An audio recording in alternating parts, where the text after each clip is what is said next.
invading Azimio parties. Our delegation therefore came to the decision that if the interim measures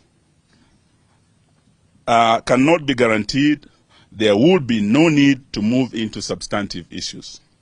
The framework agreement that set up the talks provides for a 7-day suspension of the talks in the event of a stalemate, and our delegation proceeded to invoke this provision.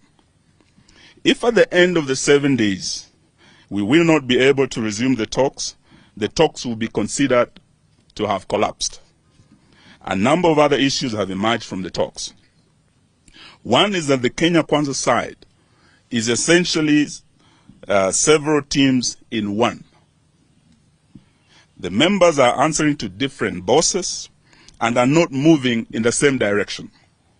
They are getting different instructions and are clearly pulling in different directions.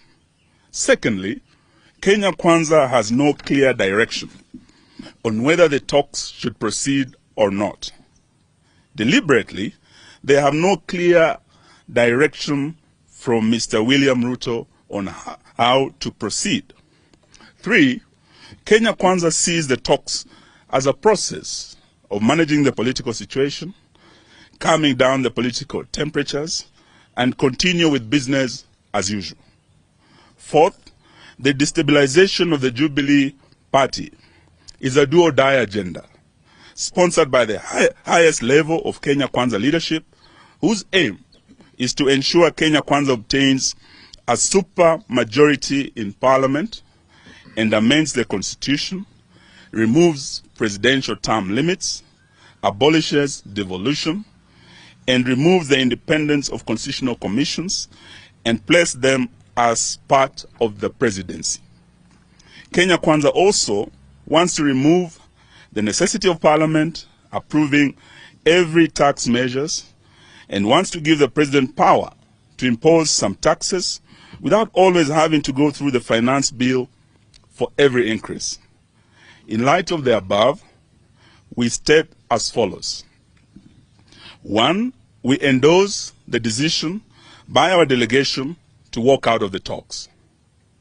Until Kenya Kwanza agrees to deal with the interim issues raised by the team, the talks will remain suspended.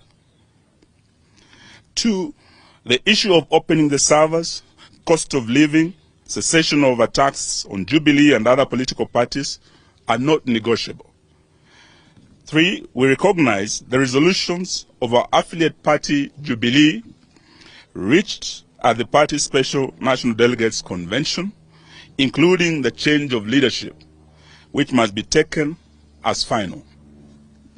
We demand that these resolutions be respected and enforced by the Office of the Registrar of Political Parties. 4, Kenya Kwanza must make no mistake that Azimio will do everything possible to protect its affiliate parties from these heinous attacks. We ask all Kenyans to join us in protecting multi-party democracy, for which many Kenyans lost their lives.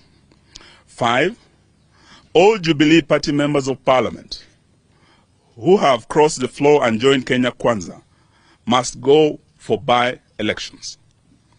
Those who hold their positions by virtue of their nomination by Azimio must have their nominations revoked.